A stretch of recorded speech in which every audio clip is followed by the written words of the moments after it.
ठंड का मौसम था। दिन पर दिन कड़क सर्दी बढ़ती जा रही थी। भगवान कृष्ण सुदामा के साथ धरती लोक पर भ्रमण कर रहे थे।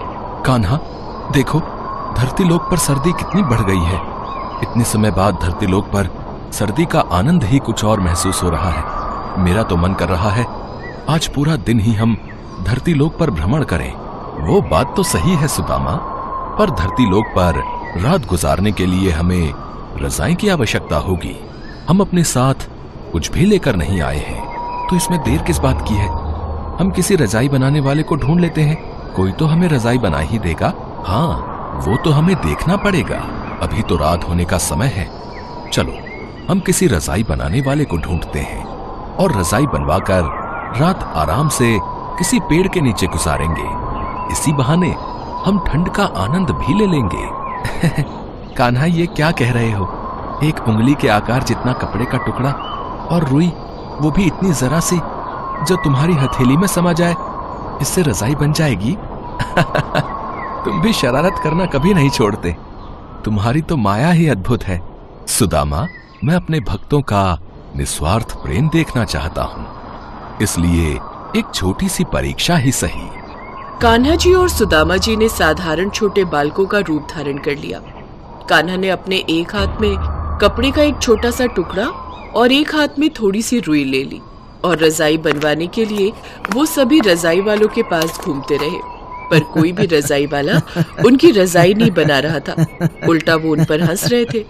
बच्चों, हमारे पास ठंड में रजाई बनाने के बहुत सारे काम आए हुए हैं। देखो, हमारा दिमाग जो है मत खाओ। इतनी सी रुई और जरा सा कपड़े के टुकड़े से कोई रजाई नहीं बनती, समझे? जाओ जाओ यहाँ से और जाकर गिल्ली डंडा खेलो। हमारे काम में विघ्न मत डालो। ठीक है, जैसी आपकी मर्जी। चलो हम किसी और रजाई वाले के पास चलते हैं। कान्हा, इतने से कपड़े के टुकड़े और जरा सी रुई से कोई रजाई वाला रजाई नहीं बनाएगा। उल्टा देखो ना, सब हम पर हंस रहे हैं। तुम अपने चमत्कार से रजाई बना लो ना। बहुत ठंड लग रही है कान्हा। सुदामा, सब्र करो। सब्र का फल मीठा होता है। अभी तो शुरुआत है। इस गांव में और भी बहुत रजाई वाले हैं। कोई ना कोई हमारी रजाई जरूर बना देगा। कान्हा और सुदामा बच्चों के रूप में इधर उधर पूरा दिन रजाई बनवाने के लिए घूमते रहे। शाम होने वाली थी और ठंड भी बढ़ रही थी, पर कोई भी उनकी रजाई नहीं बना रहा था। कुछ घंटे घूमने के बाद कान्हा और सुदामा उस गांव से दूसरे गांव में पहुंचे। कान्हा, क्या कर रहे हो? पिछले कितने सारे गांव में हम घूम लिए, पर कोई भी हमें रजाई नहीं बना कर दे रहा। अब इस गांव में पहुंचते पहुंचते रात होने वाली है। अभी भी किसी ने रजाई नहीं बनाई तो तुम क्या करोगे? सुदामा, तुम खुद ही तो कहते हो कि ठंड का आनंद लेना है। अब ये ठंड में घूमकर तुम ठंड का आनंद ही तो ले रहे हो। चलो एक दो जगह और पूछते हैं। वो सामने एक रजाई वाला दिख रहा है, चलो उससे पूछते हैं। कान्हा और सुदामा उस रजाई वाले के पास पहुंचते हैं। भैया, हमें बहुत ठंड लग रही है। हमारे पास ये कपड़े का टुकड़ा और रुई है। क्या आप हमें इसकी रजाई बना दोगे? हमें बहुत ठंड लग रही है। अरे बच्चों, पागल हो गए हो क्या? है? इतने से टुकड़े की रजाई भला कैसे बनेगी? और बन भी गई तो क्या वो तुम्हारी ठंड दूर कर पाएगी? बिल्कुल नहीं। मेरे पास तुम्हारी इन फालतू की चीजों के लिए समय नहीं है, समझे? जाओ अपने माता पिता के पास वापस लौट जाओ। और ये कोई खिलौने बनाने की दुकान नहीं है जो तुम्हारी छोटी सी रजाई बन जाएगी। मेरे पास और भी बहुत काम है। कान्हा, रहने दो, ये हमारी रजाई नहीं बनाएंगे। चलो यहाँ से चलो। कृष्ण जी और सुदामा वहाँ से जाने लगे। तभी एक बूढ़े बुढ़िया जो एक टूटी फूटी झोपड़ी के बाहर बैठे आग सेक रहे थे, उन्होंने कान्हा जी को आवाज लगाई। बच्चों, यहाँ आओ, हम तुम्हारी रजाई बना देंगे। हाँ बच्चों, यहाँ आओ, लाओ रजाई बनाने का ये सामान हमें दे दो। आप हमारी रजाई बना दोगे? हाँ बच्चों, मैं पहले रजाई ही बनाता था। अब उम्र के साथ साथ मेरी नजरें कमजोर हो गई हैं। इस वजह से मैंने रजाई बनाना छोड़ दिया। सुनो जी, बच्चे बड़े मासूम हैं। लगता है खेलने के लिए रजाई बनवा रहे हैं। तुम इनकी सुंदर सी रजाई बना दो, दोनों बच्चे खुश हो जाएंगे। हाँ जानकी, तुम चिंता मत करो, मैं इनके लिए बहुत सुंदर रजाई बना दूंगा। लाओ, ये टुकड़ा और रुई मुझे दो। कान्हा ने मुस्कुराते हुए वो कपड़े का टुकड़ा और रुई उन बूढ़े आदमी के हाथ में दे दी। तब तक बूढ़े आदमी की पत्नी कान्हा और सुदामा के लिए कुछ खाने पीने का सामान भी ले आई। उनके लिए तो वे दोनों साधारण बालक ही थे। उन्हें क्या पता था कि वो तो साक्षात कान्हा की रजाई बना रहे हैं। अब समय था कान्हा के चमत्कार का। जैसे जैसे बूढ़ा आदमी रजाई बनाता गया, वैसे वैसे रजाई का आकार बढ़ने लगा। वो बूढ़ा आदमी और उसकी पत्नी दोनों हैरान रह गए कि ये सब क्या हो रहा है। वो घबरा गए। तभी कान्हा और सुदामा असली रूप में आ जाते हैं। अपने सामने साक्षात भगवान कृष्ण और सुदामा जी को देखकर वो बूढ़े बुढ़िया चौंक जाते हैं। साक्षात भगवान हमारे सामने, हमारी बूढ़ी आंखों पर हमें यकीन नहीं हो रहा। प्रभु आप स्वयं। घबराओ नहीं बूढ़े बाबा, ये सब कान्हा की ही माया है। हाँ बाबा, हम तो धरती लोक पर सबकी परीक्षा ले रहे थे और आप परीक्षा में उत्तीर्ण हो गए। इसलिए मैं आपको आपकी निस्वार्थ सहायता के लिए उपहार देना चाहता हूं। अब आपके दुख और गरीबी के दिन दूर हो जाएंगे। वो बूढ़े बुढ़िया देखते हैं कि जो रजाई उन्होंने बनाई थी उसकी जैसी बहुत सारी रजाइयों के ढेर वहां लग जाते हैं।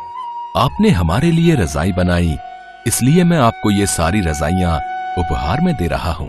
अब इन्हें बेचकर खूब पैसे कमाओ। मेरा आशीर्वाद सदैव आप दोनों के साथ रहेगा। वो बूढ़ा आदमी और उसकी पत्नी दोनों हाथ जोड़े खड़े थे। उसके पश्चात भगवान कृष्ण और सुदामा अंतर्ध्यान हो जाते हैं। अगले दिन जब आसपास के सभी रजाई बनाने वालों को ये बात पता चली तो उन्हें अपने ऊपर बहुत पछतावा हुआ कि उन्होंने साक्षात भगवान कृष्ण को नहीं पहचाना। सब उनसे मन ही मन क्षमा प्रार्थना करते हैं। वे सब उन बूढ़े बुढ़िया की बहुत प्रशंसा करते हैं कि वो दोनों बहुत किस्मत वाले हैं कि उन्हें साक्षात भगवान के दर्शन हुए और उनकी रजाई बनाने का सौभाग्य प्राप्त हुआ। एक बार भगवान शंकर तपस्या से उठे तो माँ पार्वती उनके पास आई और बोली, स्वामी आप सारा दिन पर्वत पर बैठे रहते हो और मैं सारा दिन घर का कामकाज करती हूँ, भूखी प्यासी बैठी रहती हूँ। आप कुछ नहीं कमाते हो, मैं क्या खाऊं, क्या बच्चों को खिलाऊं? आपने कभी इस ओर ध्यान भी दिया कि परिवार कैसे चलेगा? माँ पार्वती की बातें भगवान शंकर ध्यान से सुन रहे थे। आप मेरी एक बात मानोगे स्वामी? मैंने तुम्हारे साथ फेरे लेते हुए 7 वचन निभाने का वादा किया था। तुम कहो तो मैं तुम्हारी बात अवश्य मानूंगा। तो फिर ठीक है, एक काम करो, आप वृंदावन चले जाओ। एक आपका अपना नंदी बैल तो है ही और एक बैल आपका वहाँ कन्हैया से मांग लेना। कन्हैया के खेत हैं, आप वहाँ पर खेती करना और जो फसल उगे उसे ले आना। कुछ तो काम चलेगा। लेकिन एक बात का ध्यान रहे स्वामी, आप वहाँ जाकर कन्हैया से कहना कि आप खेती ऊपर की लोगे और नीचे का हिस्सा कन्हैया को देना।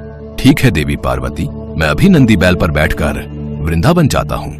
इसके पश्चात भगवान शंकर अपने बैल नंदी पर बैठ गए और कन्हैया जी के पास जाने लगे। रास्ते में नंदी बैल उनसे बोला, प्रभु हम जा तो रहे हैं लेकिन ये कन्हैया बहुत चालाक हैं, बहुत तेज हैं। कोई नहीं, जो होगा सो देखा जाएगा। मैंने पार्वती को वचन दिया है कि अब मैं खेती करके ही लौटूंगा। और फिर इसके पश्चात शंकर जी अपने बैल नंदी के साथ कृष्ण जी के द्वार पहुँचे और अपना शंख बजाने लगे। शंख की आवाज सुनकर कृष्ण जी द्वार खोलते हैं तो उनके सामने भगवान शंकर खड़े थे। कृष्ण जी भगवान शंकर को प्रणाम करते हैं। भोलेनाथ आप आइए, भीतर पधारिए। अचानक कैसे आना हुआ? मुझे संदेशा भेज देते, मैं आपसे मिलने आ जाता। कन्हैया मेरा एक काम है जो केवल तुम ही कर सकते हो। हाँ हाँ बताइए, मैं आपकी किस प्रकार सहायता कर सकता हूँ? मुझे आपके खेतों पर खेती करनी है। एक बैल मेरे पास है और एक बैल आप अपना दे दो और अपने खेत पर मुझे खेती करने के लिए दे दो। क्यों मैया, आपका क्या विचार है? भगवान शंकर हमारे खेतों पर खेती करना चाहते हैं। हाँ तो कोई बात नहीं, अच्छी बात है, हमें भी बनी बनाई फसल मिल जाएगी। पर मेरी एक शर्त है, खेती में आप जो भी मुझे बोने को कहोगे वो मैं बो दूंगा, पर खेती का ऊपरी हिस्सा मैं रखूंगा। तो आप बताओ मैं क्या बो दूं? ठीक है, मुझे मंजूर है। एक काम करो, आप ना आलू बो दो। ठीक है, फिर मैं फसल तैयार होने के बाद ही आपसे मिलूंगा। इसके बाद शंकर जी बैलों को लेकर खेती करने चले गए। उन्होंने खूब मेहनत से खेती की और आलू उगाए। कुछ दिनों में आलू की फसल पककर तैयार हो गई। शर्त के मुताबिक शंकर जी और नंदी ने मिलकर आलू के ऊपर की फसल, आलू के पत्ते काटे और गठरी में भरकर कैलाश ले गए। शंकर जी ने बहुत खुशी से पार्वती मैया को वो गठरी दी। पार्वती मैया ने जब गठरी को खोलकर देखा तो वो हैरान हो गई। उस गठरी में तो पत्ते ही पत्ते थे। प्रभु आप ये क्या उठा लाए हो? खेती कहाँ है जो आपने की थी? पार्वती, मैंने तो वैसा ही किया जैसा तुमने मुझसे कहा। मैंने ऊपर की खेती का हिस्सा लिया और कैलाश लौट आया। मुझे कुछ नहीं पता प्रभु, अब मैं इन पत्तों का क्या करूं? ये पत्ते किसी काम के नहीं हैं। अब आप दोबारा जाओ और दोबारा खेती करके लाओ, और हाँ, अब की बार आप नीचे की खेती मांगना। एक बार फिर भगवान शंकर नंदी के साथ वृंदावन जाने लगे। रास्ते में नंदी ने उन्हें फिर समझाया कि कान्हा बहुत चतुर है, तो आप सावधान रहना।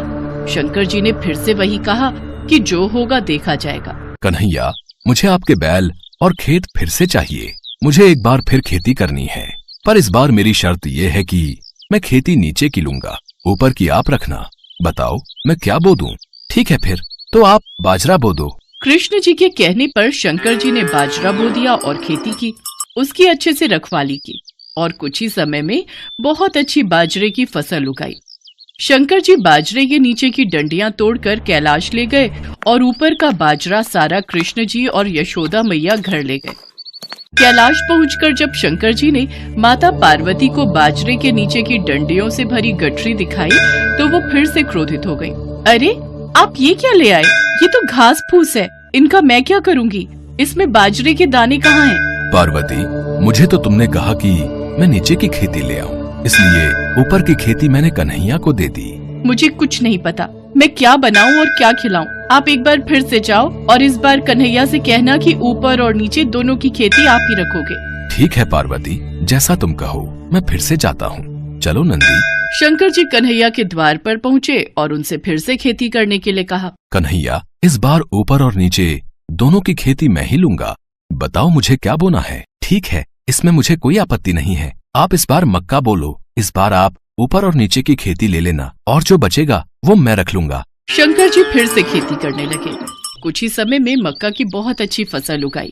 कृष्ण जी यशोदा मैया के साथ मिलकर बीच का हिस्सा यानी कि मक्का तोड़कर घर ले गए और ऊपर और नीचे की फसल भगवान शंकर कैलाश पर्वत पर ले आए।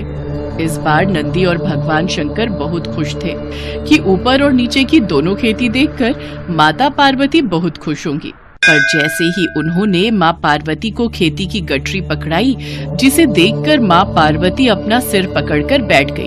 अरे ऊपर और नीचे की फसल तो ले आए, पर इसमें भुट्टा कहाँ है? पार्वती, तुमने ही तो कहा था कि ऊपर की और नीचे की खेती लेकर आऊं, इसलिए मैं ऊपर और नीचे की खेती ही तो लेकर आया हूँ। अब मैं भोला भाला, जैसा तुमने मुझसे कहा मैंने वैसा ही किया। तभी कृष्ण जी आते हैं। माँ पार्वती, भोलेनाथ बिल्कुल उचित कह रहे हैं। भोलेनाथ को तभी तो भक्त भोले बाबा कहते हैं। भोलेनाथ तो भाव के भूखे हैं, प्रेम से जो भी इनको कुछ भी अर्पित करता है वे ग्रहण कर लेते हैं। आप धन्य हैं भोलेनाथ। माँ पार्वती, भोलेनाथ के द्वारा की हुई खेती मैं ले आया हूँ, इसे स्वीकार कीजिए। माँ पार्वती देखती हैं कि भगवान भोलेनाथ ने तो बहुत ही बढ़िया खेती करके आलू, बाजरा और मक्का उगाया था। वो खुशी से फूली नहीं समाती। कुछ भी कहिए स्वामी, पर आपने नंदी और कान्हा के बैलों के साथ मिलकर बहुत बढ़िया खेती की है।